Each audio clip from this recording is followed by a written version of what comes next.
Hello students, मैं हूं पूजा और आज हम करने जा रहे हैं क्लास 12th का unit 6 test and measurement in sports. इस यूनिट के अंदर स्टूडेंट्स आपको बहुत मज़ा आने वाला है क्योंकि इस यूनिट के अंदर हम बहुत सारे टेस्ट के बारे में पढ़ेंगे जिसके द्वारा हम अपनी फिटनेस को मेजर कर सकते हैं। इस यूनिट में जो टॉपिक हम पढ़ेंगे वे हैं motor fitness test, measurement of cardiovascular fitness and Rickley and Jones senior citizen fitness. Now first of all let us come to know about the test and measurement. So firstly test is a tool which is used to measure the performance of an individual or group. Test का मतलब है परीक्षण। तो यह एक साधन है जिसके द्वारा हम किसी व्यक्ति की या फिर समूह की जो विशेषताएं हैं या योग्यताएं हैं उसको हम माप सकते हैं। Now next is measurement. Measurement is a process of administering a test to obtain a quantitative data. जो हमने टेस्ट लिया है उसको मापने की, जो मूल्यांकन करने की जो प्रक्रिया है उसको हम मेजरमेंट कहते हैं और ये हमेशा क्वांटिटेटिव होती है। एग्जाम्पल के तौर पे अगर हम किसी बच्चे की स्पीड को चेक करना चाहते हैं तो 50 मीटर रेस करवाएंगे या 100 मीटर रेस करवाएंगे हम, तो ये क्या है, टूल है। अब हमने बच्चे की 100 मीटर रेस करवाई। अब इस 100 मीटर रेस को हम मेजर कैसे करेंगे, हम इसको मेजर करेंगे कि 100 मीटर रेस कितने सेकंड में कंप्लीट की गई है। तो ये जो सेकंड है ये क्या है, मेजरमेंट है। तो बच्चा जो है 11 सेकंड में या 12 सेकंड में या 13 सेकंड में जितने सेकंड में रेस को कंप्लीट करता है 100 मीटर की रेस को, वो उसकी मेजरमेंट आ गई। तो इस तरह से जब हम किसी बच्चे की स्पीड को मेजर करते हैं तो उसकी मेजर करने के लिए हमने क्या टेस्ट लिया, 100 मीटर रेस ली और 100 मीटर को रेस को हमने कैसे मेजर किया, सेकंड में मेजर किया। तो this is the process of test and measurement to check the performance of the student. Games and sports के अंदर टेस्ट एंड मेजरमेंट का बहुत इम्पॉर्टेंट रोल है। अगर हम किसी बच्चे की फिटनेस को चेक करना चाहते हैं या हम किसी बच्चे को किसी गेम में या स्पोर्ट्स में ट्रेनिंग दे रहे हैं या हमने किसी बच्चे की किसी गेम में सिलेक्शन करना है तो टेस्ट एंड मेजरमेंट के बिना ये पॉसिबल नहीं है।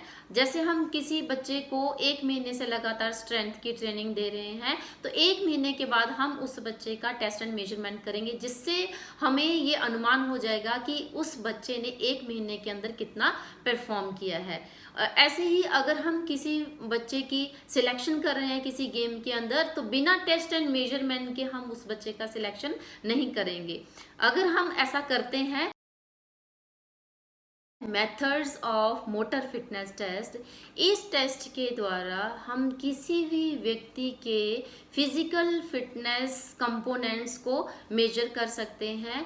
इस टेस्ट के अंदर जो है 8 टेस्ट बैटरीज हैं और इस टेस्ट को करने से पहले इंडिविजुअल को प्रॉपर वार्म अप करना चाहिए और उसका फिट होना जो है बहुत ज़रूरी है।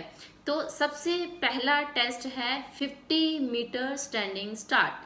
50 मीटर स्टैंडिंग स्टार्ट का पर्पस है to measure the acceleration and speed of the athlete. Equipments required हैं measuring tape, stop watch, cone, flat and clear surface. 50 metre की रेस जो है कितने सेकंड में इंडिविजुअल कवर करता है ये उसका स्कोर होगा। 50 मीटर स्टैंडिंग स्टार्ट को हम इस वीडियो के द्वारा एक बार और देखेंगे।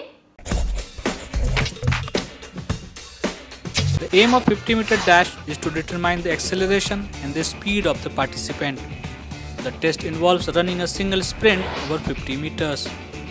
Start from a stationary standing position with one foot in front of the other. The front foot must be behind the starting line. Participants are encouraged to not slow down before crossing the finish line. Once the participants are ready and motionless, the instructor gives the cue to start. Participants should be encouraged to practice running with emphasis placed on the concept of pace. Time taken to complete the 50-meter dash for each of the participant is recorded. Next है 600 meter run and walk test. इस test का purpose है to measure the aerobic fitness and endurance of the athlete. इसके लिए हमें equipment required है। Running track चाहिए हमें 400 मीटर का, 200 मीटर के भी ऊपर हम कर सकते हैं ये। मार्किंग कोन्स चाहिए, रिकॉर्डिंग शीट चाहिए और स्टॉप वॉच चाहिए। 600 मीटर रन और वॉक जितने टाइम में पर्सन जो है कंप्लीट करता है उसका जो है टाइम नोट किया जाएगा। मिनट और सेकंड के अंदर वो उसका स्कोर होगा। 600 मीटर रन और वॉक को आप इस वीडियो में देखें।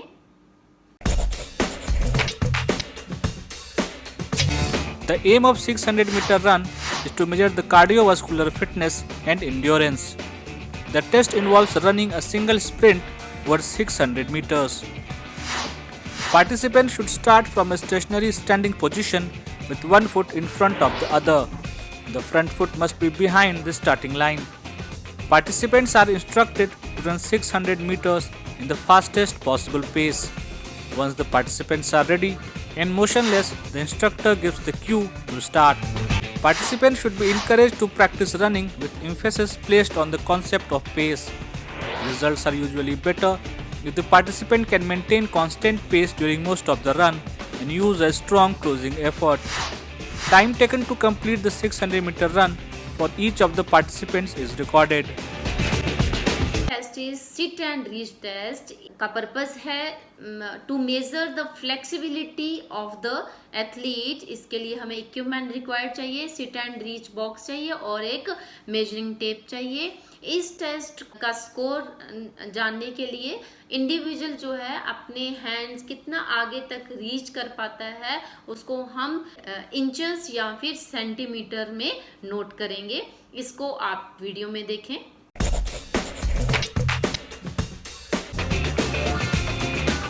The sit and reach test is a common measure of flexibility. It specifically measures the flexibility of the lower back and hamstring muscles. A sit and reach box is required to perform this test. The sit and reach box should be 12 by 12 inches on sides, 12 by 10 inches on front and back, and 12 by 21 inches on top. The top panel should be inscribed with centimeter and millimeter gradations.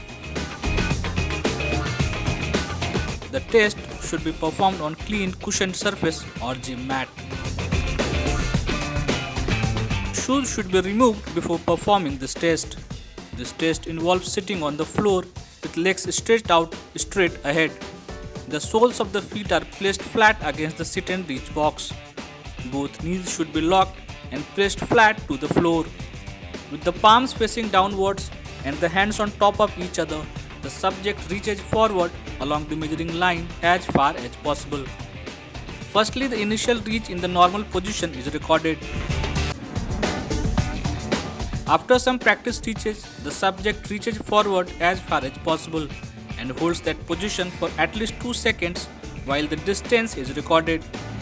Now next is partial curl up. इसका purpose है to measure the abdominal strength of the athlete. इसके लिए हमें equipment required है, stop watch, recording sheet और non slipping surface चाहिए। Partial curl up जो है वो इंडिविजुअल 1 मिनट में कितने कर्ल करता है उसको हम रिकॉर्ड करेंगे, ये उसका स्कोर होगा। Partial curl up test measures abdominal muscular strength and endurance of the abdominals and hip flexors, which is important in back support and core stability. A flat, clean cushioned surface, 2 parallel strips 6 inches apart is required to conduct this test. The subject lies on a cushioned flat, clean surface with knees flexed, usually at 90 degrees, with hands straight on the sides with palms facing downwards. It should be closer to the ground and parallel to the body. The subject raises the trunk in a smooth motion, keeping the arms in position, curling up the desired amount at least 6 inches above ground. The trunk is lowered back to the floor so that the shoulder blades or upper back touches the floor. Results are better if the participant can maintain constant pace during the activity. Maximum number of sit-ups in 30 seconds is recorded. Next is push-ups for boys. Purpose to measure the upper strength of the individual. Equipment required है इसमें stop watch, non sleeping surface और recording sheet. इसमें person जो है 1 minute तक लगातार pushup करेगा। 1 minute में वो कितने पुशअप्स करता है उसको हम नोट करेंगे। इसको हम वीडियो में देखते हैं। The push-up fitness test measures upper body strength, endurance and trunk stability. A flat, clean cushioned surface or a gym mat is required to perform this test. A standard push-up begins with the hands and toes touching the floor. The body and legs should be in a straight line, feet slightly apart, the arms at shoulder width apart, extended and at a right angle to the body. Keeping the back and knees straight, the subject lowers the body to a predetermined point to touch some other object or until there is a 90-degree angle at the elbows. Then returns back to the starting position with the arms extended. The action is repeated and the test continues until exhaustion or until they can do no more in rhythm. The number of correctly completed push-ups is recorded. Next is modified push-ups for girls.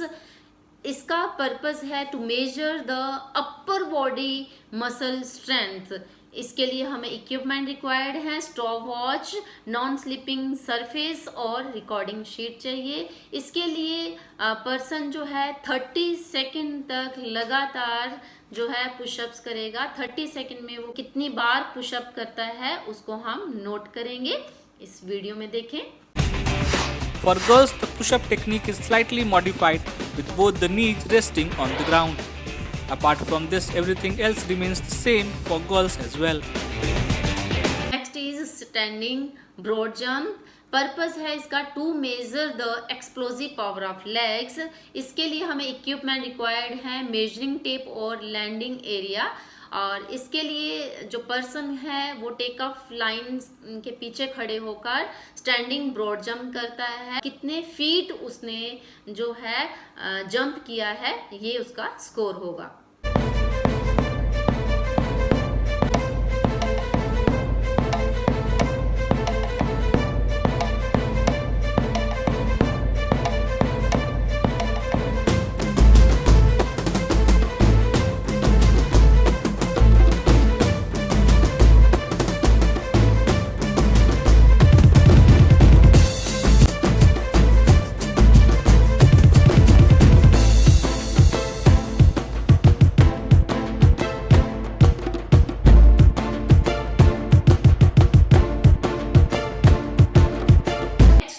Last test is shuttle run 4 into 10 metre.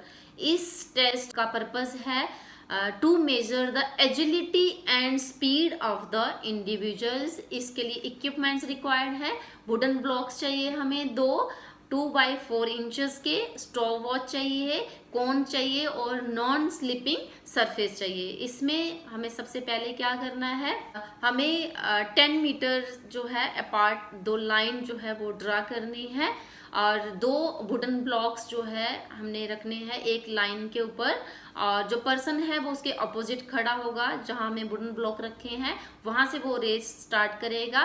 पहले जाएगा वो, पहला wooden block उठा के लाएगा और जहां से उसने रेस स्टार्ट की है स्टार्टिंग जो पॉइंट है उसका वहां पे रख के आएगा। फिर दोबारा भाग के जाएगा, जो दूसरा वुडन ब्लॉक है उसको उठाकर लाएगा।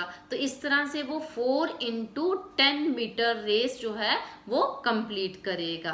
तो जितना टाइम उसने इसको कवर करने में लगाया है उसको हम सेकंड में नोट करेंगे और ये उसका स्कोर होगा।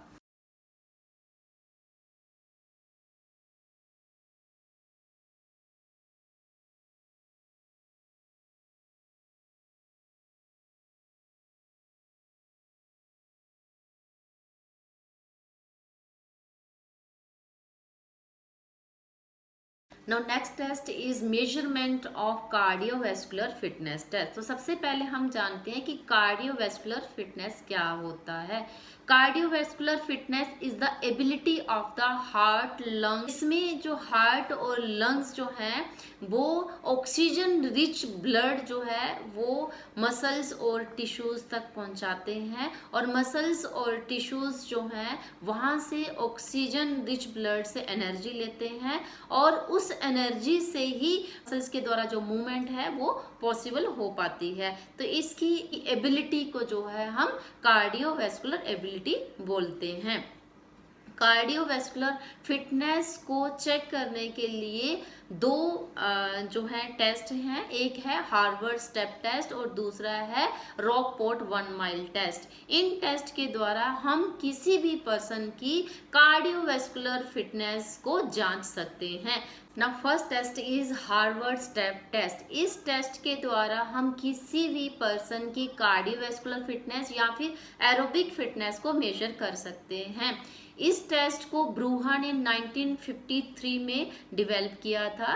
इस टेस्ट के लिए हमें जो रिक्वायर्ड इक्विपमेंट चाहिए वे हैं, हमें जिम बेंच चाहिए या फिर स्टेपर भी बोल सकते हैं, जिसकी हाइट जो है गर्ल्स के लिए 16 इंचेस और बॉयज़ के लिए जो है वो 20 इंचेस होनी चाहिए। एक स्टॉप वॉच चाहिए और एक असिस्टेंट चाहिए।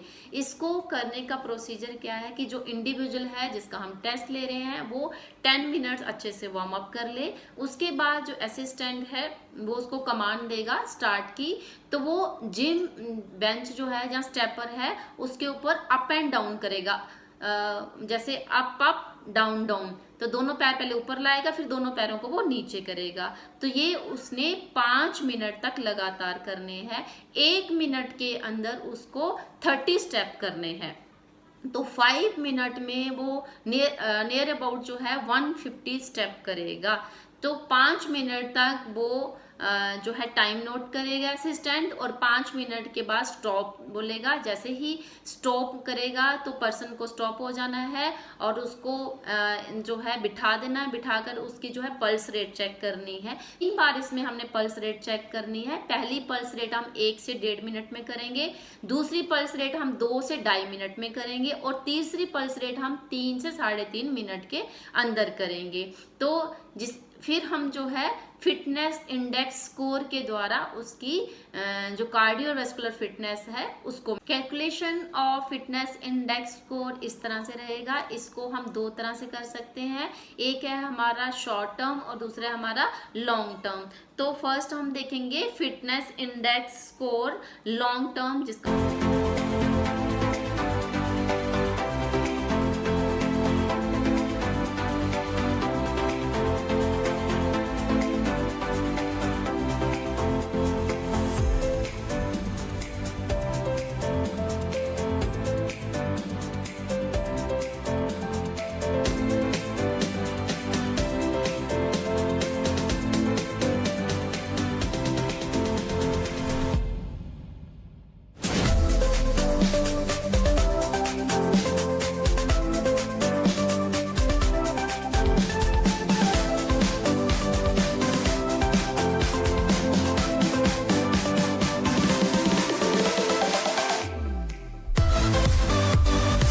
सेकंड है हमारा fitness index score short term. इसका फॉर्मूला है 100 multiply test duration in second divided by 5.5 multiply pulse count between 1 to ½ minute after exercise. तो इसको हम कैसे करेंगे, 100 मल्टीप्लाई जो जितने भी उसने सेकंड लिए हैं, अगर उसने पूरे 5 मिनट किया है तो 300 सेकंड हुए उसके, और डिवाइड करना है 5.5 मल्टीप्लाई पल्स। 1 से 1.5 मिनट के अंदर जो भी उसकी पल्स रेट, चाहे 82 है या 83 है, जो भी पल्स रेट रही तो उसको हम लिखेंगे। यहाँ एक ही पल्स रेट लिखेंगे और कैलकुलेट करेंगे, जो भी उसका स्कोर रहेगा तो वो शॉर्ट टर्म जो है इंडेक्स स्कोर होगा।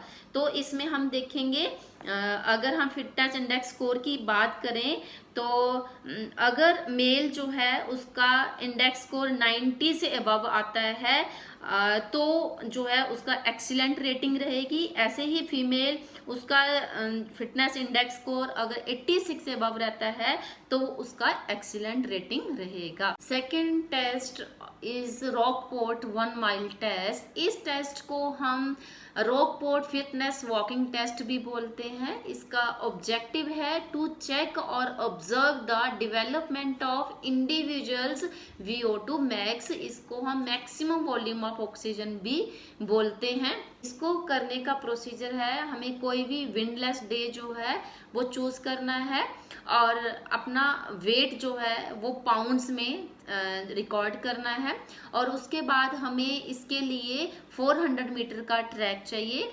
400 मीटर के ऊपर हमने जो है 1609 जो है मीटर वॉक करना है। 1 माइल के अंदर जो है 1609 मीटर होते हैं, तो इसलिए हमने 400 मीटर के ट्रैक के ऊपर 4 राउंड जो है वो और 9 मीटर एक्स्ट्रा जो है वो वॉक करना है। और 1609 मीटर को वॉक करने के लिए में जितना टाइम जो है इंडिविजुअल लेता है उस टाइम को हम नोट करेंगे और उसके बाद जैसे ही वो अपनी वॉक जो है वो कंप्लीट करता है 1609 और 1 माइल वॉक को उसमें हम उसके बाद जो है उसकी पल्स रेट को जो है वो चेक करेंगे और उसको रिकॉर्ड करेंगे। उसके बाद जो है इस कैलकुलेशन के द्वारा हम उसकी जो है मैक्सिमम वॉल्यूम ऑफ ऑक्सीजन को चेक कर सकते हैं। तो उसके लिए जो फॉर्मूला यूज करते हैं हम कैलकुलेशन के लिए वह है VO2 मैक्स जो है 132.853 माइनस 0.0769 मल्टीप्लाई वेट।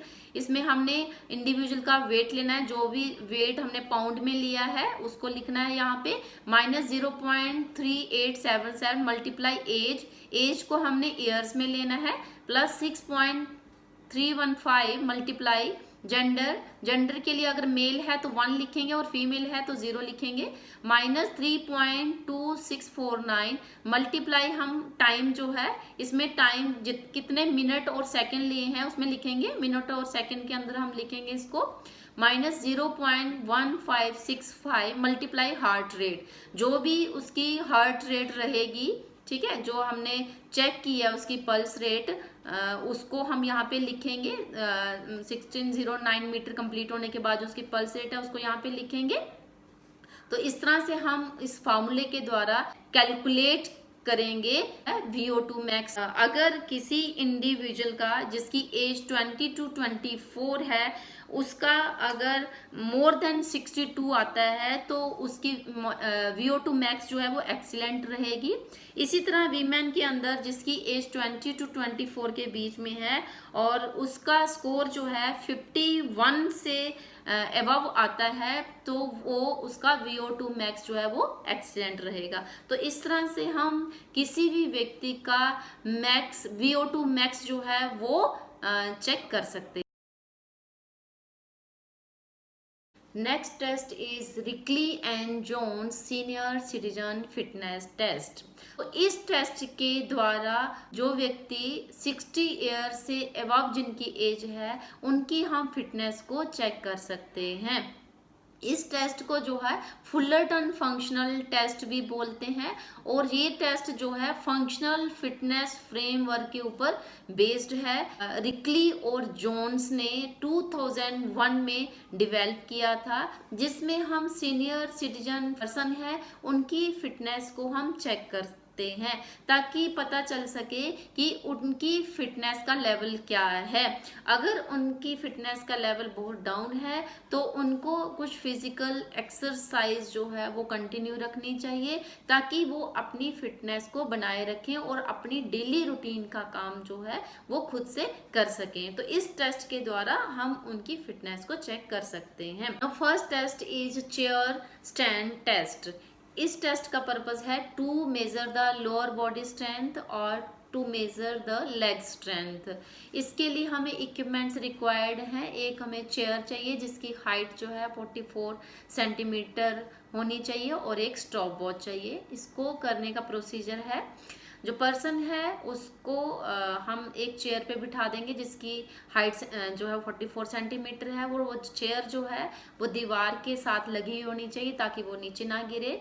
पर्सन के जो पैर है वो ज़मीन से टच होने चाहिए और उसके बाद पर्सन जो है वो अपने दोनों हाथों को क्रॉस करेगा रिस्ट से, और हाथ जो है उसके चेस्ट के साथ टच होने चाहिए और अपोजिट शोल्डर्स को वो टच करें।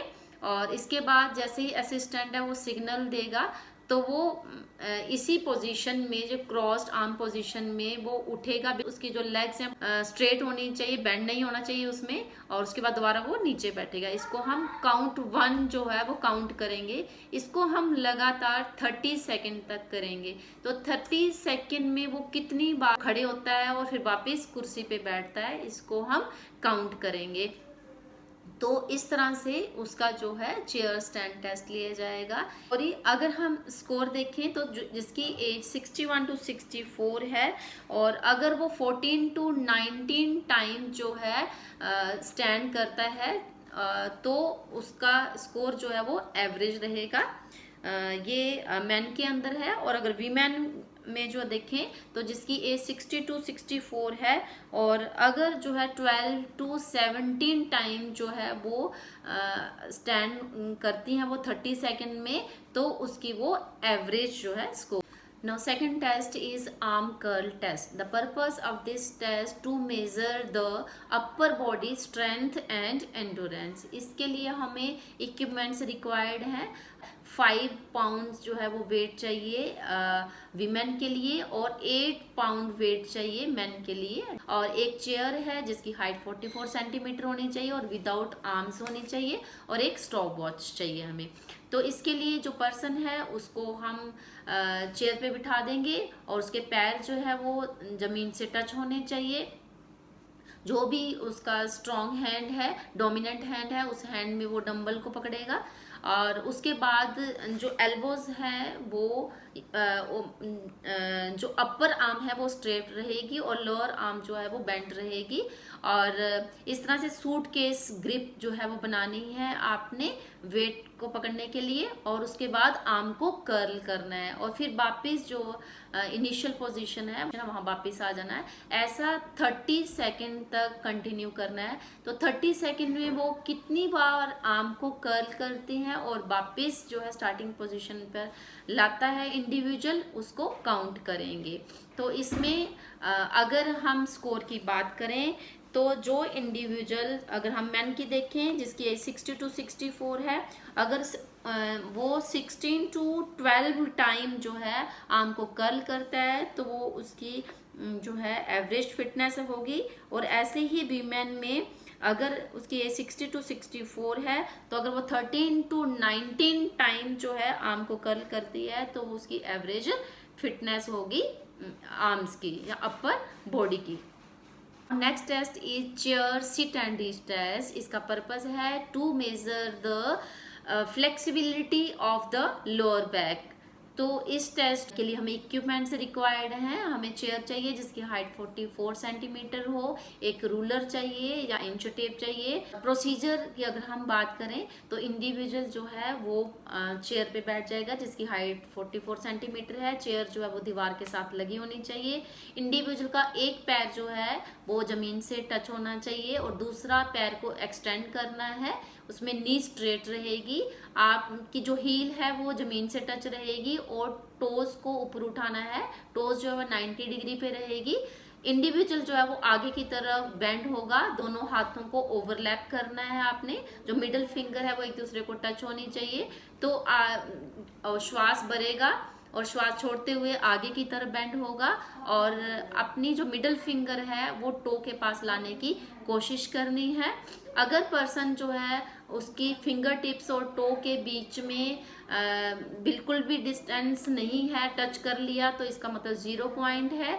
अगर उसने ओवरलैप किया प्लस पॉइंट है, और अगर उसकी फिंगर टिप और जो टो है वो पीछे रहती है और वो इंच टेप से मेजर करते हैं तो उसको माइनस पॉइंट जो है वो दिए जाएंगे। तो इस तरह से उसकी जो है फ्लेक्सिबिलिटी को मेजर किया जाता है।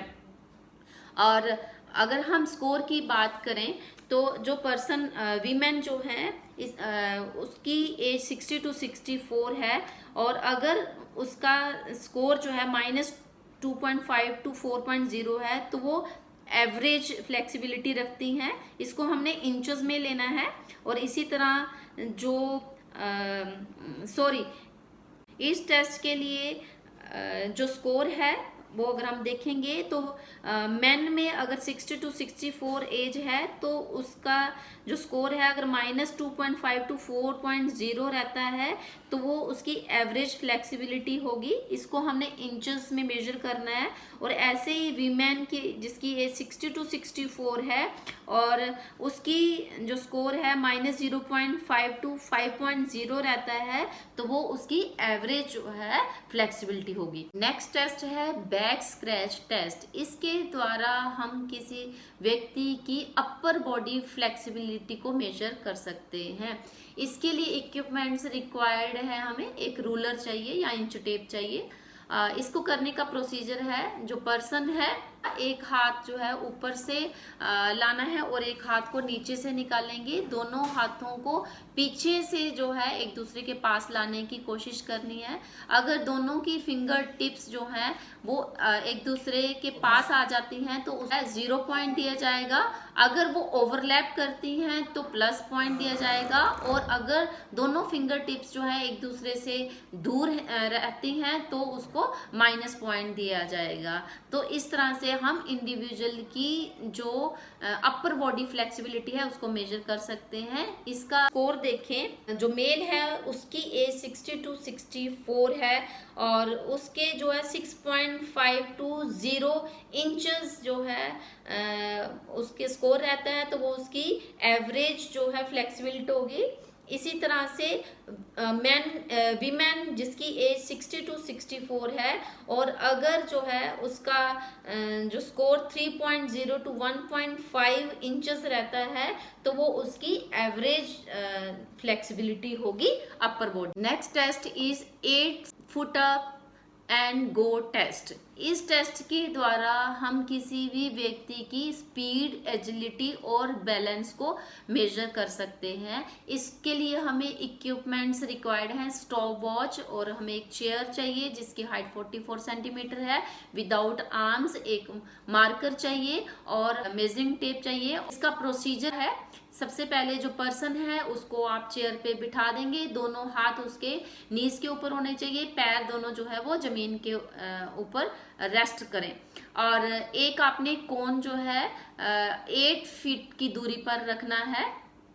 जैसे जो असिस्टेंट है वो कमांड देगा कि गो, पर्सन उठेगा और वहां से जो है वॉक करता हुआ जो कोन रखा है उसके अराउंड से जो है वापिस अपनी चेयर पे बैठ जाएगा। तो वो कितना टाइम लेता है अपनी चेयर से उठकर जाने में और वापिस अपनी चेयर पर आने में, वो उसका टाइम जो है वो नोट किया जाएगा। तो अगर हम इसकी स्कोर की बात करें, अगर पर्सन जिसकी एज 60 to 64 है मेल, तो अगर वो 5.6 to 3.8 सेकेंड लेता है तो वो उसकी जो है एवरेज जो है फिटनेस होगी। इसी तरह फीमेल के अंदर अगर उसकी एज 60 to 64 है और अगर वो टाइम 6.0 to 4.4 सेकेंड लेती है तो वो उसकी स्पीड और एजिलिटी होगी average. Now next and last test is 6-minute walk or run test.